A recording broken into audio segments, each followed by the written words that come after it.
ویسے تو ہر روز صبح سحری کے وقت میرا اللہ خود آسمان دنیا پر آتا ہے۔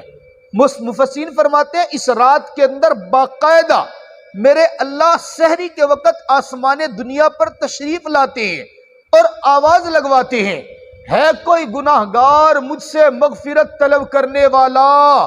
وہ ہاتھ اٹھائے مجھ سے مغفرت طلب کرے، میں رب اس کے گناہوں کی مغفرت کا اعلان کر دوں گا۔ ہے کوئی مجھ سے رزق مانگنے والا؟ کوئی دامن پھیلا کر مجھ سے مانگے تو صحیح، میں اس کے دامن کو رزق سے بھر دوں گا۔ ہے کوئی بے اولاد مجھ رب سے اپنے لیے اولاد طلب کرنے والا؟ وہ آئے جھولی پھیلائے ہاتھ اٹھائے مانگے تو صحیح، میں اس کے دامن کو اولاد کی نعمت سے بھر دوں گا۔ دیکھیں خالق اور مخلوق میں یہی ایک فرق ہوتا ہے۔ ہم مخلوق سے مانگے نا، ایک مرتبہ کسی سے مانگیں کوئی محبت کے اندر آ کے دے دے گا، دوسری مرتبہ مانگیں بغیر محبت کے دے گا، تیسری مرتبہ مانگیں نفرت کا اظہار کرے گا، چوتھی مرتبہ مانگے ممکن ہے بندہ ناراض ہی ہو جائے، یار میرے ہی دروازہ تجھے ملتا ہے، ہر وقت مانگنے کے لیے کھڑا ہے۔